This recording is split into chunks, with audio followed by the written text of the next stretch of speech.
সুপ্রিয় শ্রোতা, কথা মানবী ইউটিউব চ্যানেলে আপনাদের সকলকে স্বাগত জানাচ্ছি।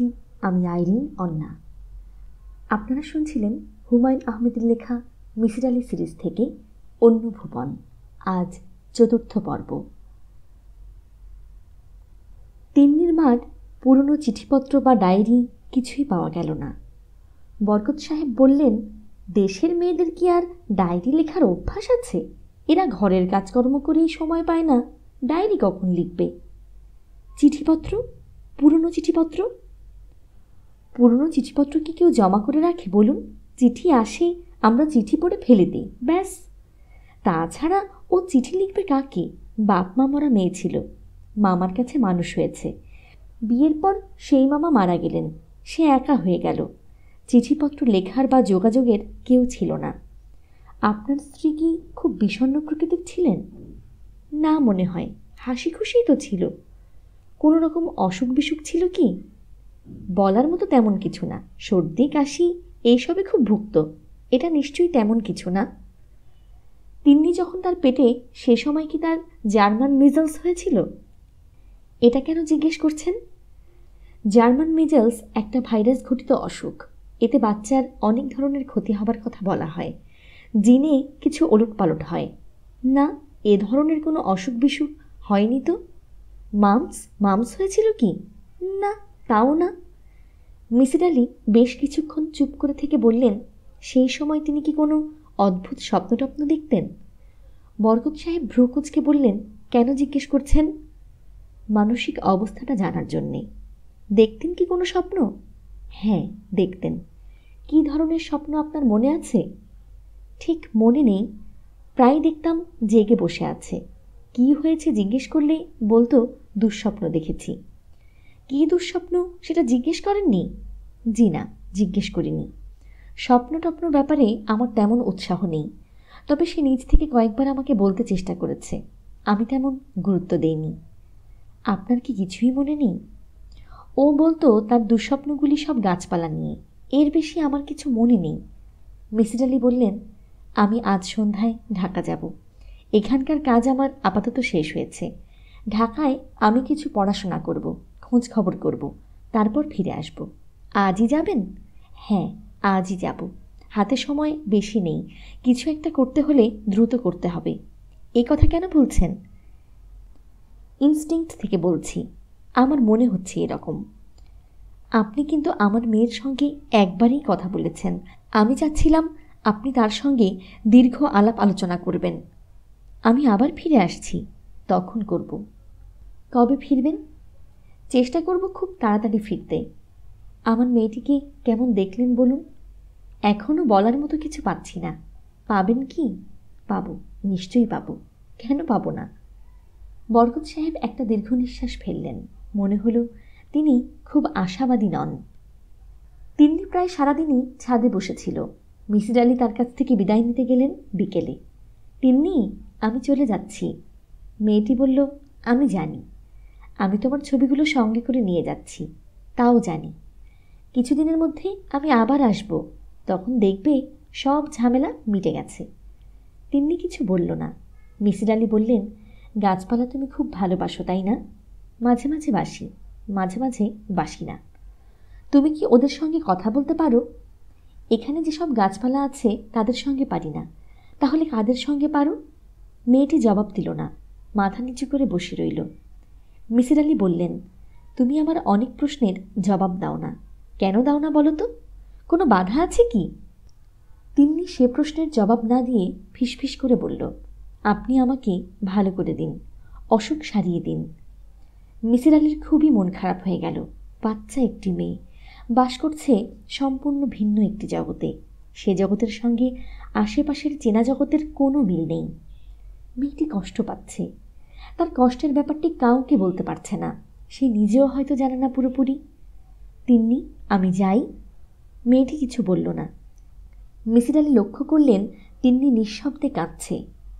ঢাকায় ফেরার ট্রেনে উঠবার পর মিসির আলির মনে পড়ল 3 কাপ চায়ের দাম তিনি দিয়ে আসেননি।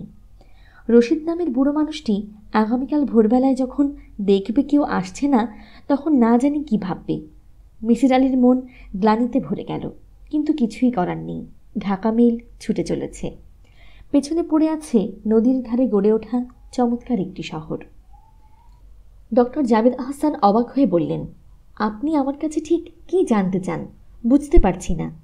কয়েকটি গাছপালার হাতে আঁকা ছবি দিয়ে গিয়েছেন, আর তো কিছু বলেননি। ছবিগুলো ভালো করে দেখেছেন? ভালো করে দেখার কি আছে? মিসির আলী লক্ষ্য করলেন ডক্টর জাবেদ বেশ বিরক্ত। ভদ্রলোক ঢাকা বিশ্ববিদ্যালয়ের বোটানি ডিপার্টমেন্টের প্রফেসর। বিশ্ববিদ্যালয়ের প্রফেসররা তেমন কোনো কাজকর্ম করেন না, কিন্তু সবসময় ব্যস্ততার একটি ভঙ্গি করেন। ডক্টর জাবেদ এই মুহূর্তে এমন মুখের ভাব করছেন যেন তার মহামূল্যবান সময় নষ্ট হয়ে যাচ্ছে। মিসির আলী বললেন, এই গাছগুলি সম্পর্কে কিছু বলুন। ছবিতে আঁকা গাছগুলির কথা বলছি। কি বলবো সেটাই বুঝতে পারছি না। আপনি কি জানতে চাচ্ছেন? এ জাতীয় গাছ দেখেছেন কখনো? না। বইপত্রে এরকম গাছের কোনো রেফারেন্স পেয়েছেন? দেখুন, পৃথিবীতে লক্ষ লক্ষ ধরনের গাছ আছে। সব কিছু আমার জানার কথা নয়।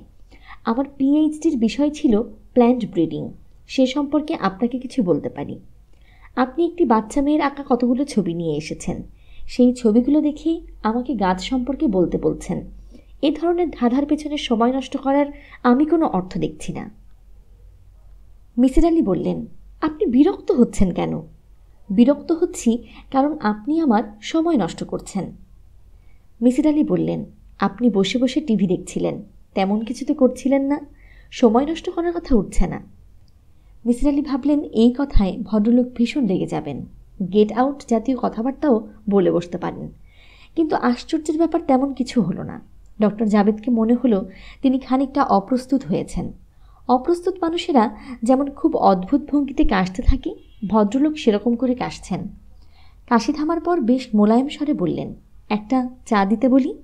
জি না, চা খাবো না। একটু খান, ঠান্ডা পড়েছে, চা ভালোই লাগবে। বসুন, চায়ের কথা বলে আসি।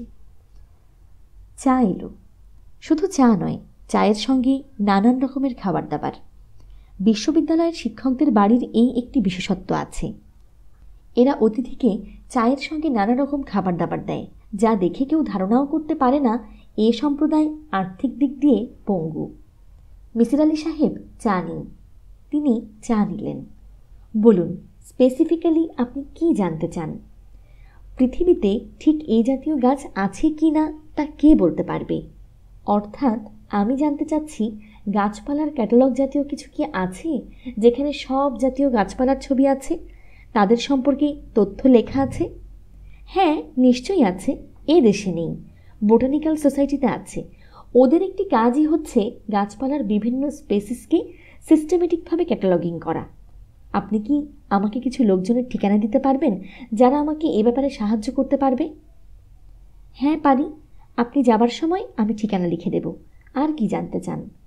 মানুষ এবং গাছের মধ্যে পার্থক্য কী? প্রশ্নটা আরও গুছিয়ে করুন। মিসির আলী থেমে থেমে বললেন, আমরা তো জানি গাছের জীবন আছে, কিন্তু আমি যা জানতে চাচ্ছি সেটা হচ্ছে গাছের জীবনের সঙ্গে মানুষের জীবনের মিলটা কোথায়? চট করে উত্তর দেয়া যাবে না। এর উত্তর দেবার আগে আমাদের জানতে হবে জীবন মানে কি। এখনও আমরা পুরোপুরিভাবে জীবন কি তাই জানি না। বলেন কি, জীবন কি জানেন না? হ্যাঁ, তাই। বিজ্ঞান অনেক দূর আমাদেরকে নিয়ে গেছে, কিন্তু এখনও অনেক কিছুই আমরা জানি না। অনেক আনসলভ মিস্ট্রি রয়ে গেছে। আপনাকে আরেক কাপ চা দিতে বলি? বলুন। ডক্টর জাবেদ সিগারেট ধরিয়ে শান্ত স্বরে বললেন, অত্যন্ত আশ্চর্যের ব্যাপার হচ্ছে মানুষের সঙ্গে গাছের মিল অনেক বেশি। বলেন কি? হ্যাঁ, তাই। আসল জিনিস হচ্ছে জিন ঠিক করে কোনো প্রোটিন তৈরি করা দরকার। অনেকগুলি জিন নিয়ে হয় একটি DNA molecule, deoxyribo nucleic acid. প্রাণের আদি ব্যাপার হচ্ছে জটিল অণু। এই অণু থাকে জীবকোষে। তারা ঠিক করে একটি প্রাণী মানুষ হবে না গাছ হবে না সাপ হবে। মাইটোকন্ড্রিয়া বলে একটি জিনিস মানুষের আছে, আবার গাছেরও আছে। মানুষের যা নেই তা হচ্ছে ক্লোরোপ্লাস্ট। আপনার কথা কিছুই বুঝতে পারছি না। বুঝতে পারার কথাও নয়, বিষয়টি অত্যন্ত জটিল। আপনি চাইলে আমি আপনাকে কিছু সহজ বইপত্র দিতে পারি। আমি চাই আপনি আমাকে আরও কিছু বলুন। ডিএনএ প্রসঙ্গেই বলি, এই অণুগুলি হচ্ছে পেঁচালো সিঁড়ির মতো। মানুষের ডিএনএ এবং গাছের ডিএনএ প্রায় একই রকম। সিঁড়ির দু একটা ধাপ শুধু আলাদা, একটু অন্যরকম। মিসির আলি গভীর আগ্রহে তাকিয়ে আছেন। একজন ভালো শিক্ষক খুব সহজেই একজন মনোযোগী শ্রোতাকে চিনতে পারে। ডক্টর জাবেদ এই মনোযোগী শ্রোতাকে পছন্দ করে ফেললেন। শুধু এই দু একটি ধাপ অন্যরকম হওয়ায় প্রাণীজগতে মানুষ এবং গাছ আলাদা হয়ে গেছে। প্রোটিন তৈরির পদ্ধতি হয়েছে ভিন্ন। আপনি বরং কয়েকটা বইপত্র পড়ুন, তারপর আবার আপনার সঙ্গে কথা বলবো। ডক্টর জাবেদ 3টি বই দিলেন, 2টি ঠিকানা লিখে দিলেন। একটি লন্ডনের রয়্যাল বোটানিক্যাল সোসাইটির, অন্যটি ডক্টর লংম্যানের। ডক্টর লংম্যান আমেরিকান এগ্রিকালচারাল রিসার্চের ডেপুটি ডিরেক্টর। মিসির আলি সাহেব তার সঙ্গের ছবিগুলি 2 ভাগ করে 2 জায়গায় পাঠালেন এবং আশ্চর্যের ব্যাপার 10 দিনের মাথায় ডক্টর লংম্যানের চিঠির জবাব চলে এলো। Thomas Longman, PhD SC, US department of agricultural science, DD 505837 USA। প্রিয় এম আলী, আপনার পাঠানো ছবি এবং চিঠি পেয়েছি। যে সমস্ত লতানো গাছের ছবি আপনি পাঠিয়েছেন তা খুব সম্ভব কল্পনা থেকে আঁকা। আমাদের জানা মতে ওরকম গাছের কোনো অস্তিত্ব নেই, তবে পেরুর গহীন অরণ্যে এবং আমেরিকান রেইন ফরেস্টে কিছু লতানো গাছ আছে যার সঙ্গে আপনার পাঠানো গাছের সামান্য মিল আছে। আমি আপনাকে কিছু ফটোগ্রাফ পাঠালাম, আপনি নিজেই মিলিয়ে দেখতে পারেন। প্রসঙ্গত উল্লেখ করছি, রেইন ফরেস্ট এবং পেরুর গাছগুলির রং সবুজ, কিন্তু আপনার পাঠানো ছবির গাছের বর্ণ হলুদ এবং লালের মিশ্রণ। এর বেশি আপনাকে আর কোনো তথ্য দিতে পারছি না। আপনার বিশ্বস্ত টি লংম্যান। পুনশ্চ আপনি যদি ছবির মতো গাছের কিছু নমুনা পাঠান তাহলে আমরা তা অত্যন্ত আগ্রহের সঙ্গে পরীক্ষা করব। রয়্যাল বোটানিক্যাল সোসাইটি চিঠির জবাব দিতে 20 দিনের মতো দেরি করল। তাদের জবাবটি ছিল 1 লাইনের। প্রিয় ডক্টর এম আলী, আপনার পাঠানো ছবির মতো দেখতে কোনো গাছের কথা আমাদের জানা নেই। আপনার বিশ্বস্ত এই সুরানসেন। মিসির আলি সাহেব এই কদিনে জীবনের উৎপত্তি এবং বিকাশের ওপর গোটাচারেক বই পড়ে ফেললেন। ডিএনএ এবং আরএনএ মলিকুল সম্পর্কে পড়তে গিয়ে লক্ষ্য করলেন প্রচুর কেমিস্ট্রি জানা ছাড়া কিছু স্পষ্ট হচ্ছে না। বারবার অ্যামিনো অ্যাসিডের কথা আসছে। অ্যামিনো অ্যাসিড কী জিনিস তা তিনি জানেন না, অথচ বুঝতে পারছেন প্রাণীর রহস্যের সঙ্গে অ্যামিনো অ্যাসিডের একটি ঘনিষ্ঠ সম্পর্ক আছে। মিসির আলি 9-10 পাঠ্য কেমিস্ট্রির বই কিনে এনে পড়াশোনা শুরু করলেন। কোমর বেঁধে পড়াশোনা যাকে বলে। এই ফাঁকে চিঠি লিখলেন তিন্নির বাবাকে। তিন্নির বাবা তার জবাব দিলেন না, তবে তিন্নি একটি চিঠি লিখল। কোনো রকম সম্বোধন চিঠিতে নেই। হাতের লেখা অপরিচ্ছন্ন, প্রচুর ভুল বানান, কিন্তু ভাষা এবং বক্তব্য বেশ পরিষ্কার। খুবই গুছিয়ে লেখা চিঠি, বাচ্চা একটি মেয়ের জন্যে যা বেশ আশ্চর্যজনক। চিঠির অংশবিশেষ এরকম: আপনি আব্বাকে একটি লম্বা চিঠি লিখেছেন। আব্বা সেই চিঠি না পড়েই ছিঁড়ে ফেলে দিয়েছেন।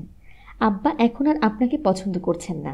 তিনি চান না আপনি আমার ব্যাপারে আর কোনো চিন্তাভাবনা করেন, কিন্তু আমি জানি আপনি করছেন। যদিও আপনি অনেক দূরে থাকেন, তবু আমি বুঝতে পারি। আপনি যে আমাকে পছন্দ করেন তাও বুঝতে পারি।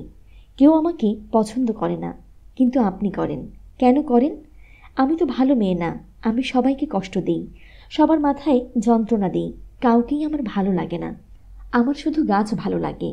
আমার ইচ্ছা করে একটা খুব গভীর জঙ্গলের মাঝখানে গিয়ে বসে থাকি, গাছদের সঙ্গে কথা বলি। গাছেরা কত ভালো! এরা কখনো একজন অন্যজনের সঙ্গে ঝগড়া করে না, মারামারি করে না, নিজের জায়গায় চুপচাপ দাঁড়িয়ে থাকে এবং ভাবে। কত বিচিত্র জিনিস নিয়ে তারা ভাবে, এবং মাঝে মাঝে একজনের সঙ্গে অন্যজন কথা বলে। কি সুন্দর সেই সব কথা! এখন আমি মাঝে মাঝে ওদের কথা শুনতে পাই। চিঠি এই পর্যন্তই। মিসির আলি এই চিঠিটি খুব কম করে হলেও 10 বার পড়লেন। চিঠির কিছু অংশ লাল কালি দিয়ে দাগ দিলেন। যেমন একটি লাইন: এখন আমি মাঝে মাঝে ওদের কথা শুনতে পাই। স্পষ্টতই মেয়েটি গাছের কথা বলছে। পুরো ব্যাপারটাই সম্ভবত শিশু কল্পনা। শিশুদের কল্পনার মতো বিশুদ্ধ জিনিস আর কিছুই নেই। মিসির আলির নিজের এক ভাগ্নি অমিতা গাছের সাথে কথা বলতো। ওদের বাড়ির সামনে ছিল একটা খাটো কদম গাছ। অমিতাকে দেখা যেত গাছের সামনে উবু হয়ে বসে ঘন্টার পর ঘন্টা আলাপ করছে। মিসির আলি একদিন আড়ালে বসে কথাবার্তা শুনলেন। কী রে, আজ তুই এমন মুখ কালো করে রেখেছিস কেন? রাগ করেছিস? তুই এমন কথায় কথায় রাগ করিস কেন? কেউ বকেছে? কি হয়েছে বল তো ভাই শুনি। অমিতা অনেকক্ষণ চুপ করে রইল, যেন সে সত্যি সত্যি শুনতে পাচ্ছে গাছের কথা। মাঝে মাঝে মাথা নাড়ছে। একসময় সে উঠে দাঁড়ালো এবং বিকট চিৎকার করে বলল, কে কদম গাছকে ব্যথা দিয়েছে? কে পাতা শুদ্ধ তার ডাল ছিঁড়েছে? কান্নাকাটি, চিৎকার। জানা গেল আগের রাতে সত্যি সত্যি কদম গাছের একটি ডাল ভাঙা হয়েছে। ব্যাপারটা বেশ রহস্যজনক। কিছুদিন পর গাছটি আপনা আপনি মরে যায়। অমিতা নাওয়া খাওয়া বন্ধ করে বড় অসুখে পড়ে যায়। জীবন মরণ অসুখ। মাসখানিক ভুগে সেরে ওঠে। গাছ প্রসঙ্গ চাপা পড়ে যায়। মিসির আলি ঠিক করলেন অমিতার সঙ্গে দেখা করবেন, ছোটবেলার কথা জিজ্ঞেস করবেন। যদিও এটা খুবই সম্ভব যে অমিতার শৈশবের কথা কিছুই মনে নেই। সে এখন থাকে কুমিল্লার ঠাকুরপাড়ায়। তার স্বামী পুলিশের ডিএসপি। সে নিজে কোনো এক মেয়ে স্কুলে পড়ায়। মিসির আলি ঠিক করলেন অমিতার সঙ্গে দেখা করেই চলে যাবেন ময়মনসিংহ। তিন্নির সঙ্গে কথা বলবেন, দু একটা ছোটোখাটো পরীক্ষা টরীক্ষা করবেন। তিন্নির মার আত্মীয় স্বজনের খোঁজ বের করতে চেষ্টা করবেন। তিন্নিকে দিয়ে আরও কিছু ছবি আঁকিয়ে পাঠাবেন ডক্টর লংম্যানের কাছে। অনেক কাজ সামনে। মিসির আলি 2 মাসের অর্জিত ছুটির জন্যে দরখাস্ত করলেন। বিশ্ববিদ্যালয়ে তার চাকরির পদটি হচ্ছে অস্থায়ী, পার্ট টাইম শিক্ষকতার পদ। 2 মাসের ছুটি বিশ্ববিদ্যালয় তাকে দেবে না। হয়তো চাকরি চলে যাবে, কিন্তু উপায় কি? এই রহস্য তাকে ভেদ করতেই হবে। ছোট্ট একটি মেয়ে কষ্ট পাবে তা হতেই পারে না। অমিতা অবাক হয়ে বলল, আরে মামা তুমি? মিসির আলি বললেন, চিনতে পারছিস রে বেটি? কি আশ্চর্য মামা, তোমাকে চিনব না? তোমাকে নিয়ে কত গল্প করি মানুষের সাথে। তিনি হাসলেন। অমিতা বলল, বিনা কারণে তুমি আমার কাছে আসোনি। তুমি সেই মানুষই না। কি জন্য এসেছ বলো। এখনই বলবো? না, এখন না। আমি স্কুলে যাচ্ছি। আজ আর ক্লাস নেব না, ছুটি নিয়ে চলে আসব। তুমি ততক্ষণে গোসল টোসল করে বিশ্রাম নাও। আমার ঘর সংসার দেখো, ঘন ঘন চা খাওয়ার অভ্যাস এখনও আছে? হ্যাঁ আছে। কাজের ছেলেটাকে বলে যাচ্ছি, সে প্রতি 15 মিনিট পর পর চা দেবে। তোর ছেলেপুলে কই? অমিতা ছোট্ট নিঃশ্বাস ফেলে বলল, আমার ছেলেপুলে নেই মামা, হবেও না কোনো দিন। তুমি তো কোনো খোঁজখবর রাখো না, কাজেই কিছুই জানো না। যদি জানতে তাহলে আর। সে কথা শেষ করল না। মিসির আলি লক্ষ্য করলেন মেয়েটির গলা ভারী হয়ে এসেছে। কত রকম দুঃখ কষ্ট মানুষের থাকেই। তার মন খারাপ হয়ে গেল। তোর বর কোথায়? ও ট্যুরে গেছে 14 গ্রামে, সন্ধেবেলায় ফিরবে। তুমি কি থাকবে সন্ধ্যা পর্যন্ত? না, আমার একটা জরুরি কাজ আছে। তা তো থাকবেই, তোমাকে যে আমি কত ভালোবাসি মামা, অথচ তুমি। অমিতার গলা আবার ভারী হয়ে গেল। এই মেয়েটার মনটা অসম্ভব নরম। মিসির আলি গোসল সেরে ঘুরে ঘুরে অমিতার ঘর সংসার দেখলেন। বিরাট দোতলা বাড়ি, প্রতিটি ঘর চমৎকার করে সাজানো। লাইব্রেরি ঘরটি দেখে তার মন ভরে গেল। বই বই আর বই, তাকিয়ে থাকতে ভালো লাগে। কাজের ছেলেটির নাম চেরাগ মিয়া।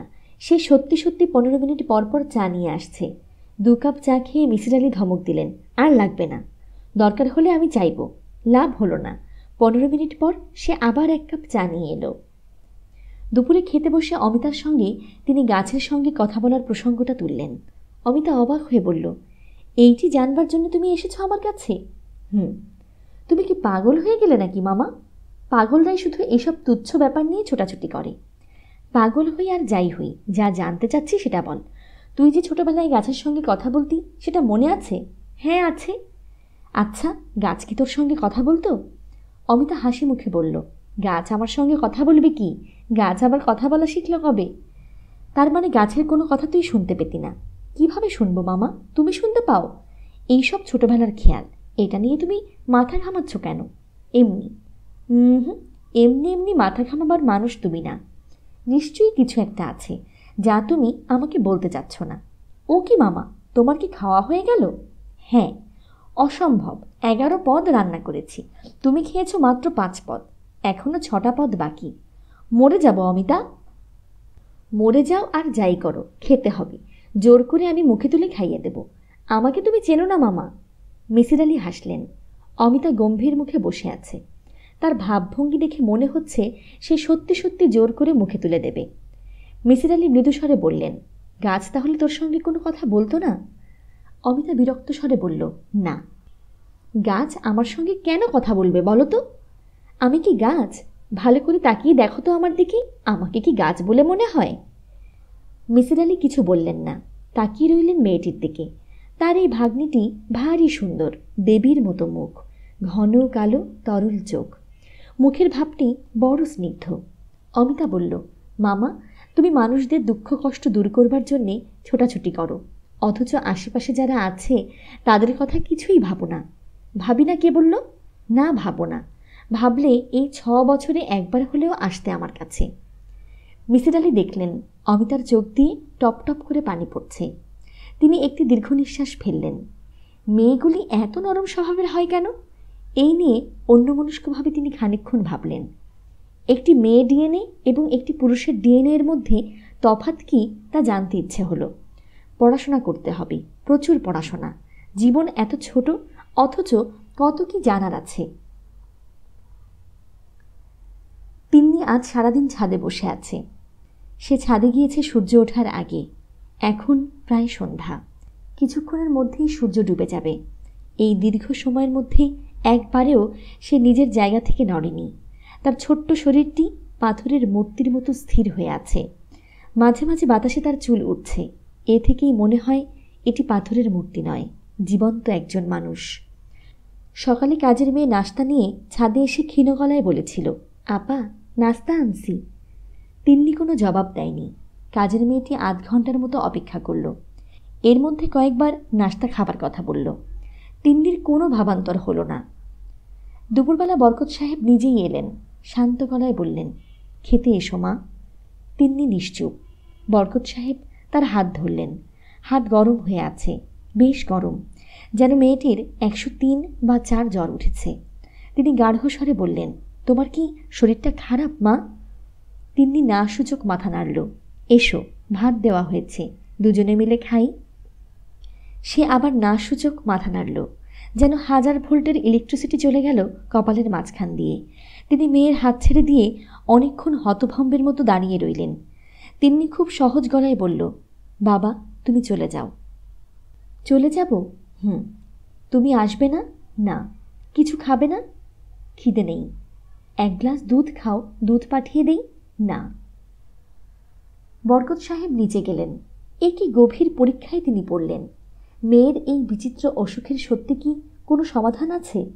তার মনে হতে লাগলো সমাধান নেই। এই অসুখ বাড়তেই থাকবে, কমবে না। মিসির আলি নামের মানুষটির কিছুই করার ক্ষমতা নেই।